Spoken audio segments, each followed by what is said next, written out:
చేస్తున్నారో నాకు ఒక్క ముక్క కూడా అర్థం కావట్లేదండి. మాను, ఇప్పుడు ఆస్తి పిల్లల పేరు మీద కానీ నాన్నమ్మ పేరు మీద కానీ రాస్తే వాళ్ళ ప్రాణాలకే ప్రమాదం. అందుకే నా పేరు మీద రాయించాను. నా భయం కూడా అదేనండి. ఇప్పుడు ఆస్తి మీ పేరు మీద ఉంది కాబట్టి మిమ్మల్ని ఏమైనా చేస్తారేమో అని భయం వేస్తుందండి. నువ్వేం భయపడకు బాను, నాకేం కాదు.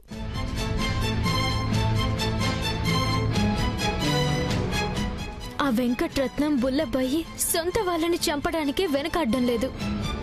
అలాంటిది మిమ్మల్ని ఏం చేస్తారో అని నాకు చాలా భయంగా ఉందండి. సాటి వాళ్ళకి మీరు సాయం చేస్తాను అంటే నేను మీకు తోడుగా ఉంటాను.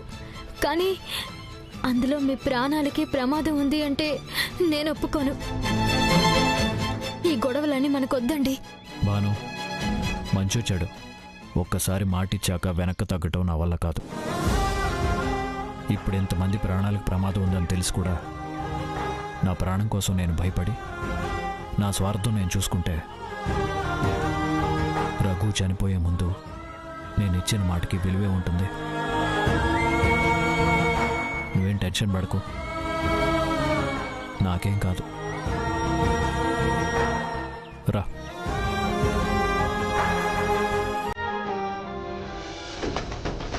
ఇదిగోండి సార్, పూర్తి డీటెయిల్స్ తీసుకొని వచ్చాను. దీంట్లో ఫోన్ నెంబర్ కూడా ఉంది. Good job.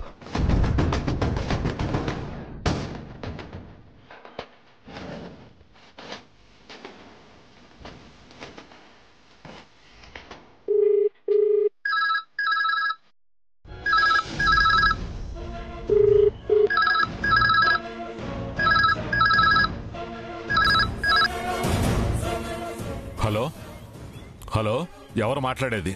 ఏజే ఉన్నాడా? ఏజేనా? ఏజే ఎవరు?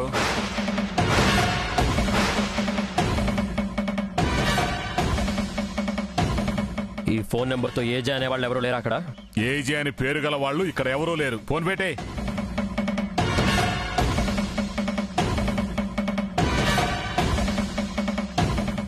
హే, నువ్వు తీసుకొచ్చిన డీటెయిల్స్ కరెక్టేనా? Correct sir. ఆ కార్ నెంబర్ని బట్టి ఆర్టీఓ ఆఫీస్కి వెళ్ళి మొత్తం డీటెయిల్స్ తీసుకొచ్చాను సార్. ఆ కార్ ఎవరిదో వాళ్ళ ఫోన్ నెంబర్ సార్ ఇది. మరేంటి ఫోన్ చేస్తే ఏజే లేడు అంటున్నాడు? జంప్ కాల్ ఏమైనా వెళ్ళిందేమో సార్. మళ్ళీ ట్రై చేయండి సార్.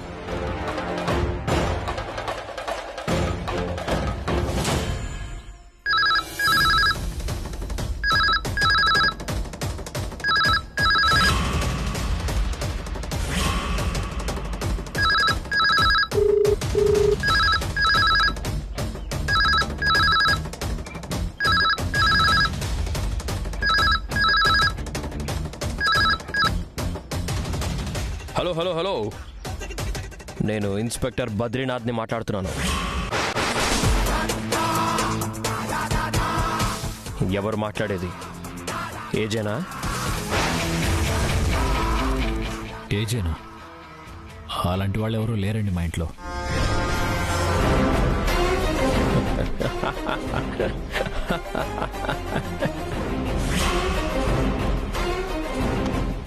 ఏజే, ఎలా ఉన్నావు? నీ గొంతు నేను గుర్తు పట్టాను. అంత ఈజీగా మర్చిపోయే వాయిస్ కాదు ఏజే నీది. 1,00,000 మందిలో ఉండి మాట్లాడినా నేను నీ గొంతు గుర్తుపట్టగలను. ఇప్పటికీ నీకు అర్థమై ఉంటుంది నేనెవరో. మీరెవరనుకుని ఎవరితో మాట్లాడుతున్నారో నాకు అర్థం కావట్లేదు. ఏజే అనేవాళ్ళు ఇక్కడ లేరు. Hello hello hello hello hello hello, నువ్వు అలా మాట్లాడకుండా ఫోన్ పెట్టేస్తే ఎలా ఏజే? చాలా రోజుల తర్వాత మన అనుకునే వాళ్ళు ఫోన్ చేస్తే నువ్వు మాట్లాడకుండా ఫోన్ పెట్టేస్తే ఎలా ఏజే? నేను చెప్తున్నాను కదా, మీరేదో పొరపాటు పడి రాంగ్ నంబర్ చేసి ఉంటారు. నా పేరు రఘురామ్.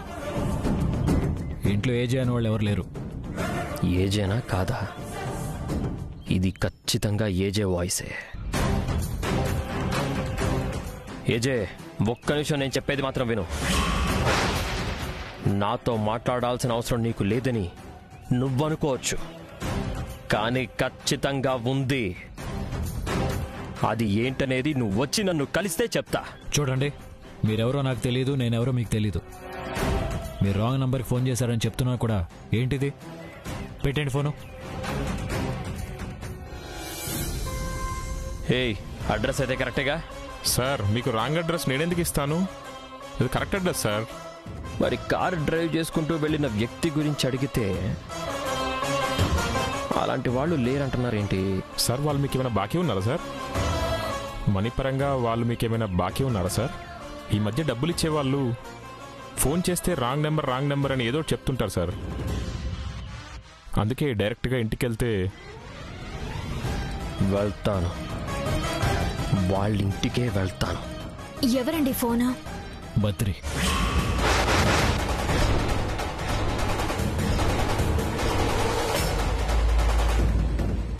వాడికి మనం ఇక్కడున్నట్టు ఎలా తెలిసిందండి? మన ఫోన్ నెంబర్ వాడికి ఎలా తెలిసింది? పోలీస్ కదా, మన కార్ నంబర్ని బట్టి ఎంక్వైరీ చేసి ఉంటాడు. ఇప్పుడు వాడికి మనం ఎక్కడున్నామో తెలిసిపోయింది. ఒకవేళ వాడు కానీ ఇక్కడికి వచ్చి నేను రఘురామ్ని కాదన్న నిజాన్ని బయట పెట్టాడంటే పరిస్థితులు మన చేయి దాటిపోతే బాను. మనకి ఎక్కువ టైం లేదు. వాడి ఇక్కడికి వచ్చేలోపు మనం ఈ ఇంట్లో ఉన్న సమస్యల్ని తీర్చేయాలి. అలా చేయాలంటే ముందు బుల్లబ్బాయిని, ఆ వెంకటరత్నాన్ని మంచిగా మార్చాలి. అదెలా కుదురుతుందండి? ఈ ఇంట్లో వాళ్ళందరినీ చంపి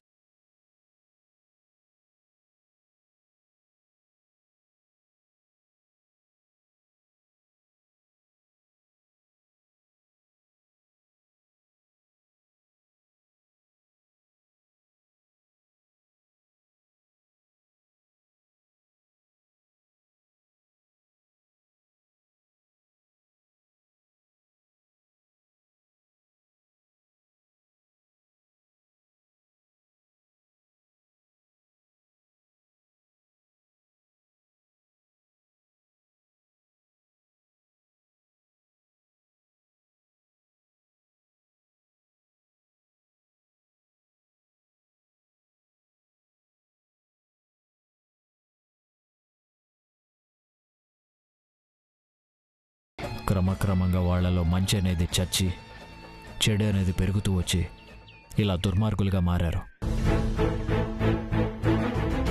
ప్రస్తుతం వాళ్ళ ముందున్న సమస్య వాళ్ళు చేసిన అప్పులు.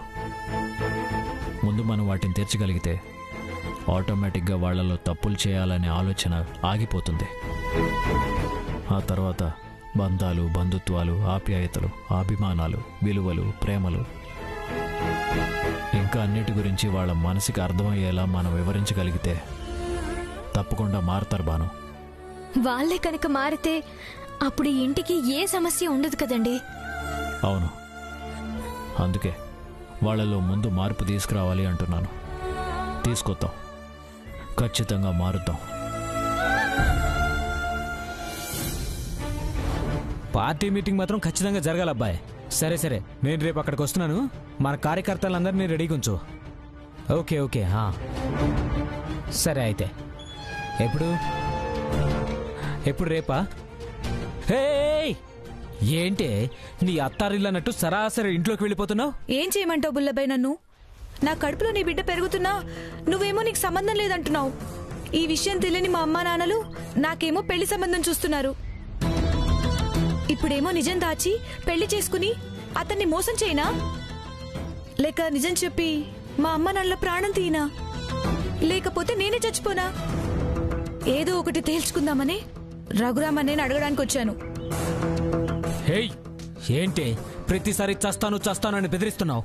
ఇంకోసారి ఇంటి వైపు వచ్చంటే నేనే చంపేస్తాను. బయటికి నడు. లేదు, ఈ రోజు ఏదో ఒక విషయం తేలిపోవాల్సిందే. ఏంటే ఊరుకుంటుంటే ఓ ఎగిరెగిరి పడుతున్నావు? మర్యాదగా చెప్తే అర్థం కాదా నీకు? బయటికి నడు. బుల్లబాయ్,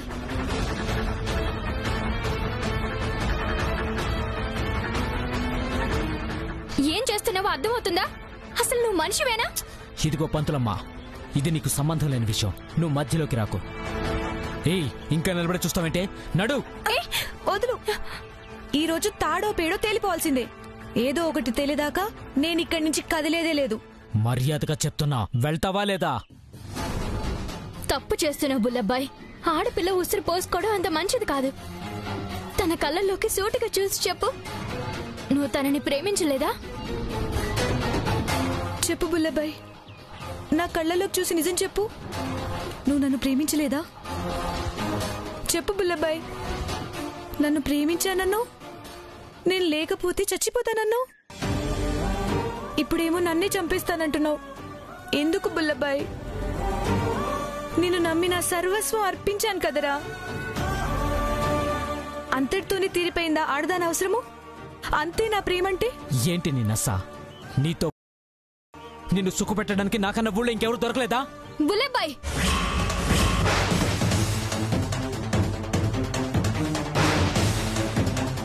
బుల్లబ్బాయ్, ఏ ఆడపిల్లైనా మగాడిలో చూసేది మగతనం మాత్రమే కాదు, మంచుతనం, నాది అన్నతనం, స్నేహగుణం, బాధ్యతా గుణం. ఈ గుణాలన్నీ సీత నీలో చూసింది కాబట్టే నిన్ను ప్రేమించింది. నువ్వే కావాలి అనుకుంటుంది అంతేకాని నీ వెనకాలన్న ఆస్తి మీద ఆశపడి కాదు. మీరు ఎన్నైనా చెప్పండి, దీన్ని మాత్రం నేను చేసుకోవడం మా నాన్నకిష్టం లేదు. మా నాన్నకిష్టం లేని పని నేను ఏదీ చేయను.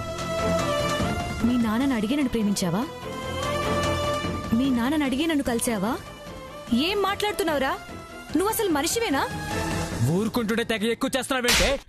బుల్లబ్బాయ్, నువ్వు అసలు మనిషివేనా? ఒక ఆడపిల్ల మీద అలా చేయి చేసుకుంటావా? పైగా తను కడుపుతో ఉన్న అమ్మాయి నీకు తెలీదా? నువ్వేంటే ఊరుకుంటుంటే ప్రతి దాంట్లో తలదూరుస్తున్నావు?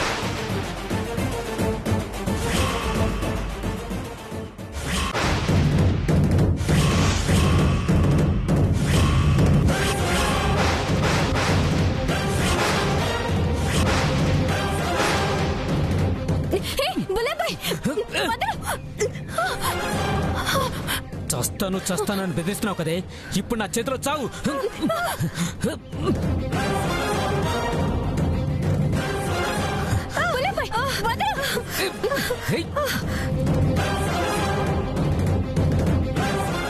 ఆగరా!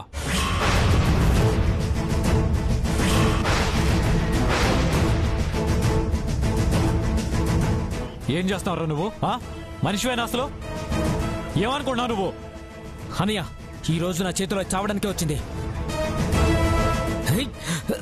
చెప్తుంటే అర్థం కావట్లేదా నీకు? అనయ్య, నీకు తెలీదు, నువ్వు రై రై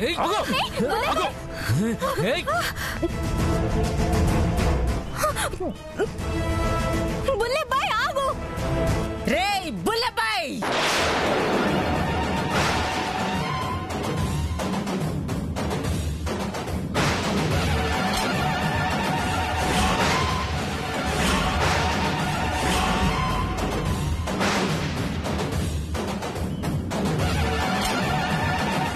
ఒరేయ్ నీచుడా! నానమ్మ,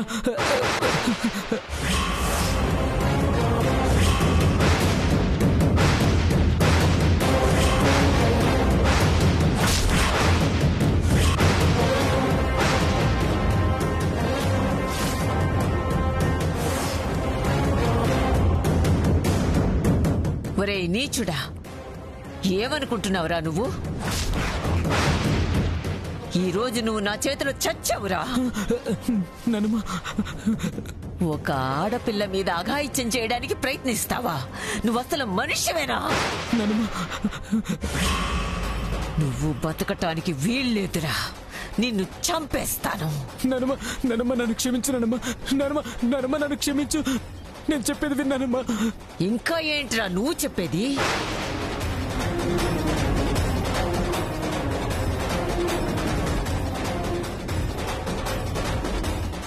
ఏం చేస్తున్నావు నానమ్మా? ఇంకా ఏం చేస్తున్నావని అడుగుతావేంటి రఘు? ఇలాంటి వాడు బతకూడదు. చంపేస్తాను. ఈ వంశంలో పుట్టి ఈ ఇంట్లోనే నా కళ్ళ ముందే ఇద్దరు అమ్మాయిల మీద అఘాయిత్యానికి పాల్పడతాడా? బుల్లబ్బాయి వాళ్ళ మీద అఘాయిత్యానికి పాల్పట్టవేండి నానమ్మా? అసలు బుల్లబ్బాయి వాళ్ళిద్దరిని కాపాడాడు.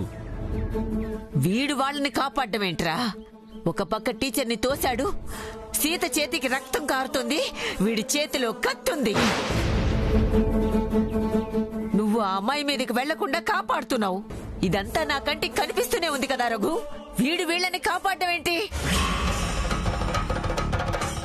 మీరు పొరపాటు పడ్డారా మామగారు? నిజానికి నేను సీత ఇక్కడ మాట్లాడుకుంటూ ఉంటే ఎవరో ఇద్దరు దొంగలు గోడ దూకొచ్చి నా మెడలో ఉన్న చైన్ లాగేసుకున్నారు. అడ్డుకున్న సీతని కత్తితో గాయం చేశారు. ఈలోగా బుల్లబ్బాయి వచ్చి మా ఇద్దరిని రక్షించాడు. అవునానమ్మా, వాళ్ళని పట్టుకోవడానికి బుల్లబ్బాయి ప్రయత్నిస్తుంటేనే వాళ్ళు బుల్లబ్బాయి మీద దాడి చేశారు.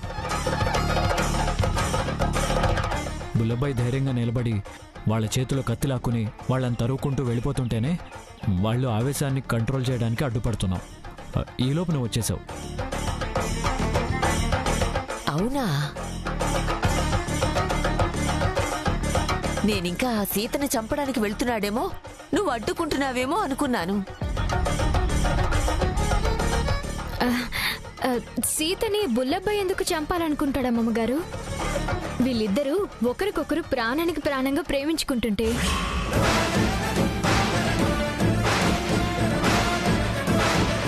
నేను వీళ్ళ ప్రాణాలు తీయాలని చూశాను. అలాంటిది వీళ్ళు నా ప్రాణాలు కాపాడడానికి ఎంతలా ప్రయత్నిస్తున్నారు. ఇప్పుడు కూడా నేను మనిషిలా మారకపోతే నా జీవితానికి అర్థమే ఉండదు.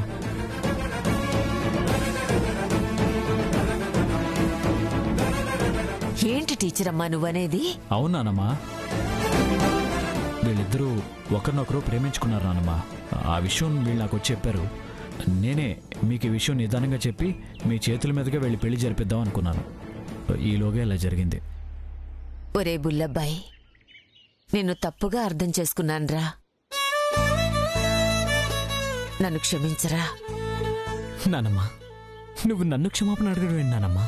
లేదురా, నేనింట్లో నుంచి బయటకొచ్చేటప్పటికి ఇదంతా జరగడం చూసి నేనేదో ఊహించుకున్నాను. బుల్లబ్బాయి అలాంటి వాడు కాదు నానమ్మా. వాడిది చాలా గొప్ప మనసు. ఒకరికి సాయం చేసే గుణమే గాని గాయం చేసే గుణం వాడికి లేదు.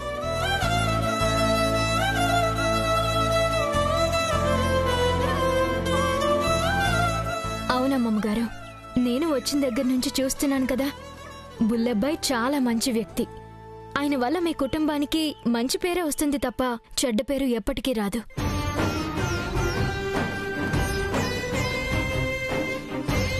ఏం చూస్తున్నారు? ఇద్దరు నానమ్మ దగ్గర ఆశీర్వాదం తీసుకోండి.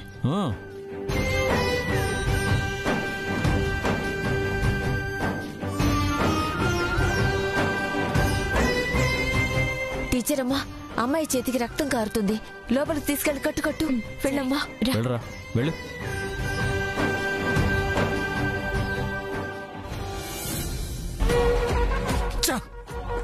ఏం మనిషివిరా నువ్వు? ఆ సీతను చంపలేక పెళ్లి చేసుకుంటానని ఆ ముసల్దాన్ దగ్గర ఆశీర్వాదం తీసుకుంటావా? నువ్వేం మగాడివిరా? నీకు అసలు చీమూనెత్తురుందా? నానా,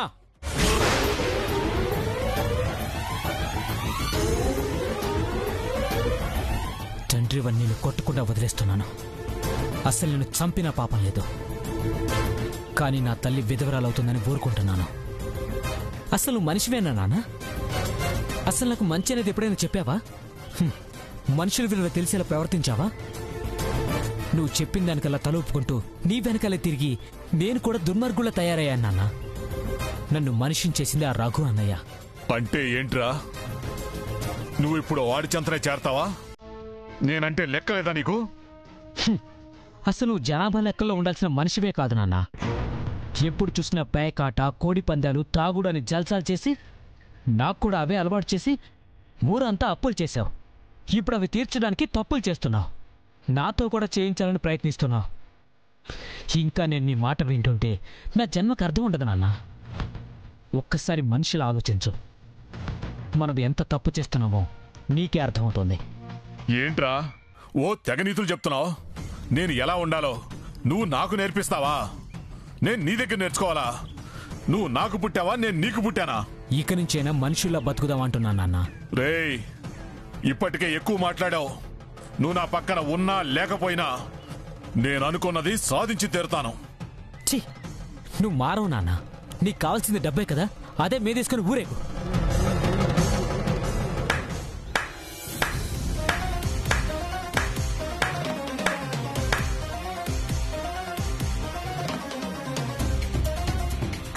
బుల్లబ్బాయ్, నీలో ఈ మార్పు చూస్తుంటే నాకు చాలా ఆనందంగా ఉంది.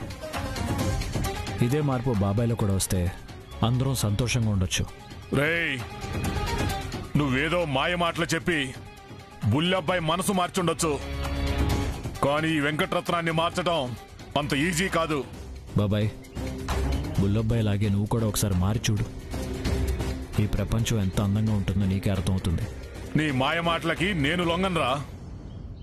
నాకు నమ్మకం ఉంది బాబాయ్, నువ్వు ఖచ్చితంగా మారతావు. నేను మారుస్తాను.